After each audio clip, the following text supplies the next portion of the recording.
नमस्ते व्यूअर्स, हमारे नए ब्लॉग में आप सबका स्वागत है। आज बहुत दिनों की कड़ाके की ठंड और कोहरे के बाद बहुत अच्छी धूप खिली है, तो आज के ब्लॉग में है हमारा होम गार्डन टूर। तो आइए मिलते हैं पेड़ पौधों से। ये दीवार के सहारे सारे मेरे फूलों के पौधे हैं। पूरी सर्दियों भर इन्होंने अनगिनत भरपूर फूल दिए, लेकिन अब इनकी कटाई छटाई का टाइम आ गया है। अब इनमें फूल आना बंद हो गए हैं और इनकी पत्तियाँ भी पीली होकर गिर रही हैं। तो आज हम इनका हार्ड प्रूनिंग करेंगे। ये है अमरूद का पेड़ जो अपने आप जम गया था मेरे गार्डन में और काफ़ी बड़ा हो गया है। ये इसकी टहनियाँ भी अब फैलने लगी हैं, तो आज हम इसको भी हल्का सा बांध देते हैं। ये है मेरे रंग बिरंगे गुलाब। ये धूप में और भी सुंदर लग रहे हैं।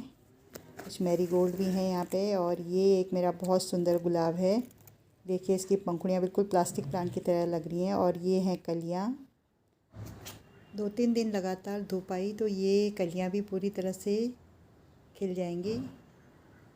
और ये है पंसुतिया का पौधा।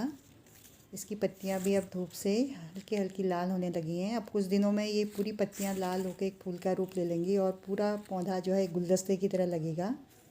और ये है जेरेनियम, ये भी धूप में मुस्कुरा रहा है। तो आज हम इन सारे फूलों के पौधों की हार्ड प्रूनिंग कर देंगे।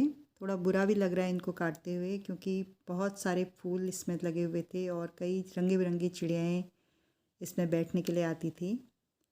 लेकिन अभी बसंत भी आ रहा है आगे, तो इनकी कटिंग का काम भी बहुत ज़रूरी है, क्योंकि अभी नई कोपलें फूटेंगी और ये फिर से हरे भरे हो जाएंगे। कई रंग के आलमंडा और गुड़हल के पौधे हैं ये, तो जब तक होता है इनकी कटिंग का काम, आइए मैं आपको मिलाती हूँ अभी अपने दूसरे पौधों से। ये है मेरे क्रोटॉन के पौधे। मेरे पास लगभग 6-7 वैरायटीज़ हैं क्रोटॉन की। ये है मेरा DIY प्रोजेक्ट। इसमें मैंने छोटे छोटे स्नेक प्लांट और कई सर्कुलेंट्स इसमें लगा रखे हैं। ये एक और मेरा क्रोटॉन का स्टैंड है। इनमें अभी काफ़ी धूल बैठी हुई है। शायद 1-2 दिन में बारिश आ जाए तो इनकी सारी धूल धुल जाएगी। ये है माउंटेन ड्यू। ये भी सारे मेरे DIY प्रोजेक्ट हैं। ये एक गुलदाउदी का सुंदर फूल खिला हुआ है वाइट कलर का। अभी ये पौधे भी जो हैं थोड़ा सा देखभाल मांग रहे हैं। कोहरे और पाले से इनकी सारी पत्तियां जल गई हैं और पीली पड़ गई हैं, तो थोड़ा धूप निकलने पर ही अब इन पर इनकी छटाई कटाई और देखभाल का काम शुरू हो पाएगा। पौधों की कटिंग के बाद अब लग गया है टहनियों का ढेर। अब इनकी भी व्यवस्था करनी पड़ेगी। तो दोस्तों, अब हम इन टहनियों को तो रख लेंगे बरसात की सब्जियों की बेलों को सपोर्ट देने के लिए, और पत्तियों की बना लेंगे हम कंपोस्ट खाद, जो आगे को फिर मेरे इन्हीं पौधों के काम आएगी। पौधों की कटाई छटाई के बाद अब ये है गार्डन का दृश्य। अब यहाँ से हमारे सामने का पूरा व्यू दिखाई दे रहा है। अभी तक तो धूप थी, लेकिन अब सामने पहाड़ियों में कोहरा आ गया है और ठंड भी हो गई है शुरू।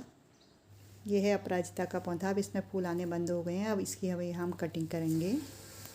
और ये है मेरे स्नेक प्लांट के पौधे, जो किसी भी मौसम की परिस्थिति को आराम से झेल लेते हैं और हमेशा खड़े रहते हैं।